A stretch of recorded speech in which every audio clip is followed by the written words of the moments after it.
Come along, children. Now we're going to have a little music.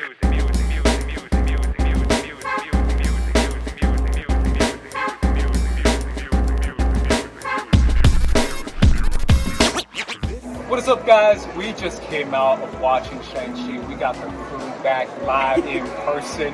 No more, virtual stuff. We're doing this in person. We just saw it together, which is kind of a cool thing we got to do as a first cut crew. But I want to get your guys' initial thoughts. Let's start with you, RB3. What'd you think of it? You just walked out. So I thought it was dope. You know what I mean? It was like exactly the kind of like kung fu movie that I was looking forward to. But then it had a lot of like mystical elements that like I wasn't expecting as well. So it was really dope. I mean, for an origin film, like they gave you a lot for just in terms of the character of Shang-Chi and also the mythology of where he's from and his culture. So I think it's dope, and it's honestly probably one of the better Marvel solo movies that we got recently, for sure. Good point. How about you, Simu? I 100% agree with RB3. I think as far as origin stories go, this had everything that I think Marvel kind of set with its brand. When it comes to the humor, I think this movie balanced the humor absolutely perfectly.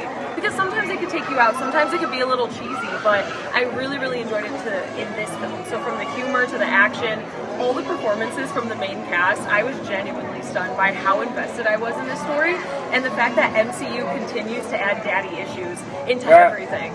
We love it. Yeah, it really is kind of a remarkable first feature. I like that you brought that up, because I didn't even consider, this is technically an MCU origin story.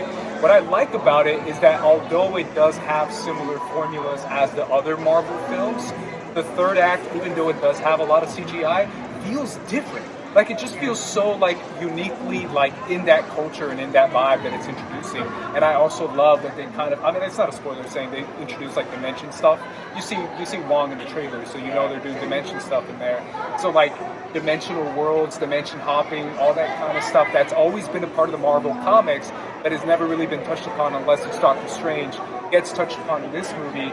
They do it in a very cultural, Chinese, kung fu, martial arts kind of really way. Rich. Yeah, it feels like it has a lot of culture to it. The music, the story about family, the fact that the family is what brings the whole movie together in the third act. That's probably my favorite part of it. What does it stack up? Just fresh MCU thoughts. 15, 20, top 10, top 12. I don't know. I gotta think about ranking. I know about ranking.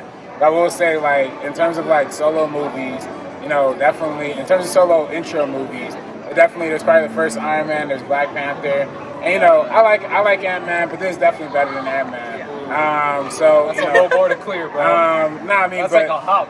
There's a ton of origin stories. I'm on the same place. I honestly think this is right up there. Iron Man always has a special place in my heart. I think it's still one of my favorite MCU movies.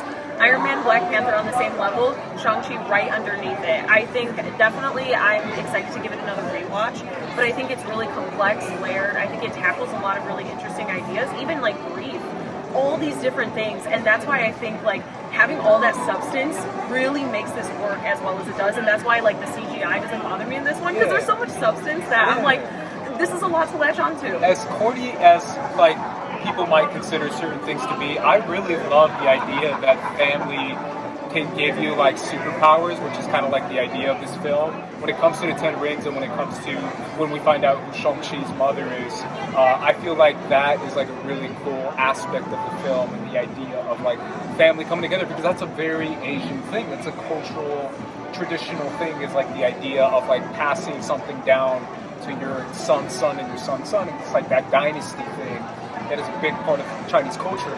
So that's probably my favorite aspect of it, man, is that they stay true to those roots, the Chinese, Asian roots of the martial arts films of the past. So I appreciate it. I really do. I really do. And speaking of passing down, you could definitely see the influences from Crouching Tiger, Hidden Dragon. Crouching Tiger, for sure. They even play a little bit of Kung Fu Hustle in there, but you see that stylistic kind of comedic approach to Kung Fu. A lot of Jackie Chan inspired martial arts as well. Choreography. That was a lot of dragons. Cool. A lot of dragons. Wire work is a lot in there. So obviously, taking it back to the traditional wire work aspect of like 90s martial arts films, which is really cool. So yeah, I mean, I highly recommend it, and I'm cool that you guys are gonna watch it. I pray that you guys watch it. Shout out to Destin Cretton. I mean, taking this one on, he's worked on previous smaller films. I think he directed the hell out of this. Yeah.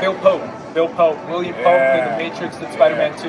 Yeah, some of the best cinematographer when it comes to like Scott Pilgrim, like really like intentional camera movements, intentional like saturation of color, like intentional shots with the lighting, cool stuff that I really think added to the film overall. Yeah, definitely. Highly stylistic. Looking for style, looking for good action, like this is definitely it. And I think honestly, like the human story in it, like I think origin stories can get boring, but this was like probably the least boring because they found a way to pace it out throughout the film that it wasn't boring. So I like that about it.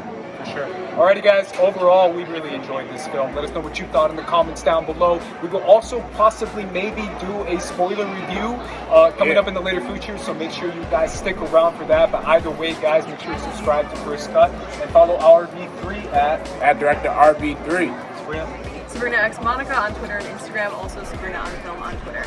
I'm at Squad Leader Race, guys. And again, follow us at First Cut TMO. Leave a comment, leave a like, and let us know what you appreciate of the film. And that's going to be it for all of us. So peace out. Peace. For you, only one can remain. It's either me or you. Only one can remain. It's either me or you.